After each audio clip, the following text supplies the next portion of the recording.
Welcome to CA Silver School, where we teach you how to get out of silver on your own merit. You see, there are two ways of getting out of silver. Option 1, have higher skilled friends carry you out. Option 2, do it yourself. While option 1 is easier, you will be out of silver, but you will still suck at the game. While option 2 will require more effort, but you will find it easier to handle yourself in your new NOAA skill group. I, the Brainiac, will teach you the skills to get out of silver in 2020, having only recently done it myself. In this video, we will go over crosshair placement and map knowledge, show you how these two interact, and give you some practical training routines where you can measure your results, because what gets measured gets improved. Crosshair placement is simply keeping your crosshair where you expect an enemy's head to be. Sounds easy, right? However, in this scenario, you have 3 spots where you can expect an enemy to be. An enemy can peek you from the left, one can be camped to the right, and one can also be waiting for you on the close left. So which of these 3 positions is considered good crosshair placement? And how do you even know to expect enemies in these locations? This is where map knowledge comes in. And furthermore, map knowledge will teach you that if you clear the enemy close left first, you can do it while being out of sight from the enemy to the right and the enemy to the left. Also, good map knowledge will let you know that it is better to follow up clearing the close left corner with the one on the right, as you can do this without being seen by the enemy on the left. There is an alternative approach where you can come up to this wall and clear the enemy far left without being visible to the enemy on the right. However, an aggressive player will swing around from the right in this scenario and simply trade a kill, while an enemy on the far left is not able to simply swing around and kill you.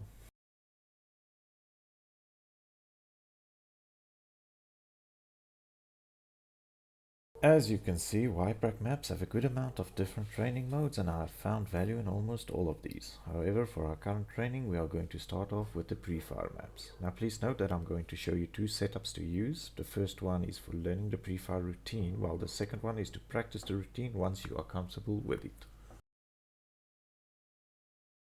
For the learning, please go get a sissy gun with a scope. Just kidding, I myself like these scoped weapons. We use them in the learning process as they will make it easier to spot the bots. Now as for the setup for learning the map, first I'll put the weapons to scout, as it has a low rate of fire and will not easily cause your untimely demise. Second setting for the learning purpose is to put your health regain per kill to 1000. After that, make certain the little question mark is on to enable the guidelines. And put the bots to unfriendly, as their shots will sometimes be the prod you need to remember them when you didn't see them. Now simply jump on a pedestal to start your learning experience. Yprac and guidelines. While the guidelines are turned on, you will see this white stripe showing you the route you are desired to follow. You will also have some superpower X-ray vision that will show you a white square where the bots are standing. This can be enabled or disabled by typing help into the chat at any time. The reason we start the learning process with the scoped weapon is so that it is easier in the beginning to see the far off bots. As you can see, it is a bit harder to see them without the scope.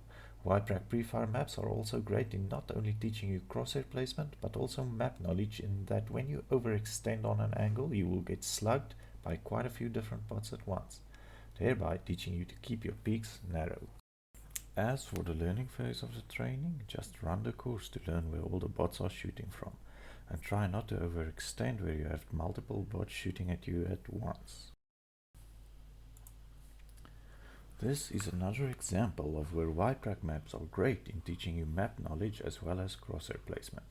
In this scenario, I have 2 bots ready to shoot at you. The question is, do you peek stairs first or the one on the left first? As you can see, if you clear the area of the left first, you are vulnerable to attacks from below. So in this instance, you are better off clearing the stairs first, as this can be done without overexposing to the angle of the person sitting to the left. Now just continue through the section until you feel comfortable with the area. Once you have done learning all the routines and spots, you can completely stop the learning process and just use the upcoming practice mode that I'm now going to show you. To go back to the Yprac map settings, simply type back into your chat. Now as for practice, step 1, grab a rifle of the day. I usually go AK once and M4 once. Step 2, go change the settings. Put the weapon that the bots have to UMP, as this does a moderate amount of damage and has a high rate of fire. It won't instantly kill you like AWPs and AKs, but if you are doing a bad job, The bots will kill you. Also set health regain to plus 100, as this small amount will keep your health up when you are doing a good job and allow for one or maybe two mistakes without resulting in deadly punishment. Make sure the guidelines are turned off and jump on the pedestal to start. Now simply go through the whole routine and keep a record of the time it takes you to complete the route. Repeat 3 times and see if you can improve on your times.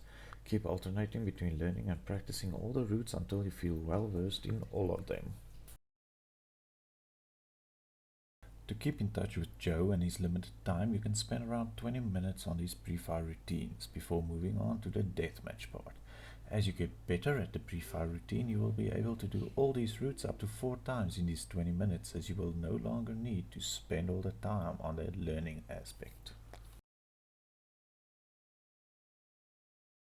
Why bots? Well, there is no matchmaking in deathmatch. You will, as a silver, be flying with the LEMs, and as a result you will spend more time lying around looking dead than getting in actual practice at shooting at opponents. Also, you can't choose a specific map in player versus player deathmatch, so out goes the map specific map knowledge that you are training for. So let's start up the deathmatch on the map we are currently training, which in this video is Nuke. When the deathmatch starts, remember to choose the team that has the rifle you are currently training. You can't buy an AK as a CT, Dave. So Brainiac, why deathmatch? Glad you asked. Well, first of all, your enemies will not always be encountered in the sneaky hiding holes or jumping out from corners. Sometimes you will catch them in the middle of a rush or a rotation, out in the open or in a hallway, in a dark alley with no way out. This will result in a straight up gunfight, and this is what deathmatch practices. It forces you to always keep a proper head-height crosshair placement even in unexpected places.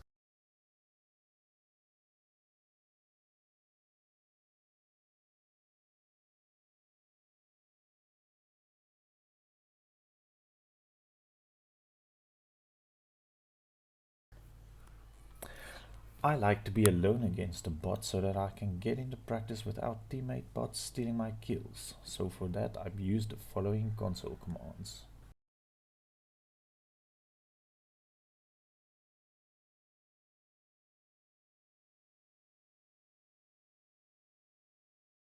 Use the bot kick commands to make the teams up to the amounts you wish to play against, as sometimes playing against too many bots at once can be overwhelming.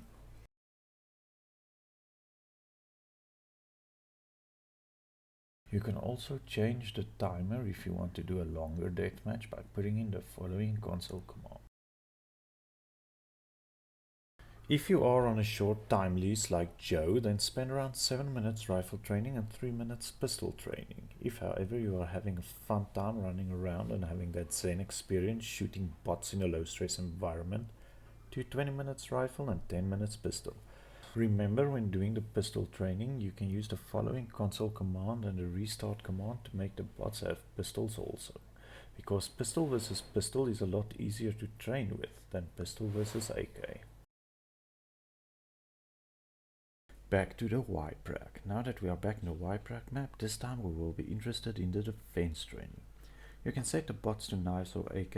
I find knives to be a bit easier, as with the AK stance the bots tends to sometimes run away to go into camp. Put the number of bots to infinite so that you can train for a fixed amount of time. Choose a location, usually you have bomb site A, B and the middle to choose from. Now for the training. This defense exercise is a good exercise, as a lot of the action takes place on the bomb sites itself.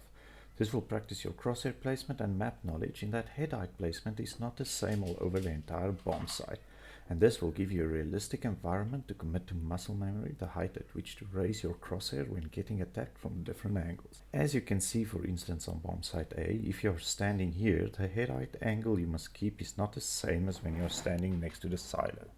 There is also an increase in the angle from heaven the closer they get you. Furthermore, this training has the added benefit of also practicing your reflex aim, so this is doing twice the training in a single time unit. Practice this for at least 10 minutes per bomb site, as this will give you a great advantage over the other noobs stuck in silver who are just playing more to get out of silver. On to peak training. You can now see why these Yprac maps are so popular. For this section it does not really matter if you do the peaks in sequence or in random. For crosshair training you can leave the bots to static. I like to play on 4 peaks per angle and I will show you why.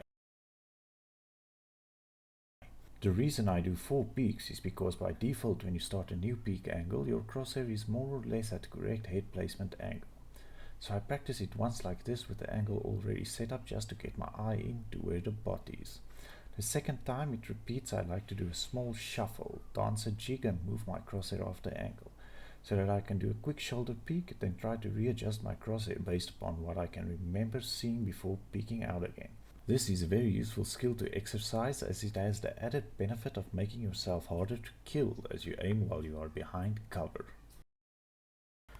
Go through the whole routine. In this case it consists of 30 peak angles, but go through the whole routine twice to really solidify the experience and getting that all important training.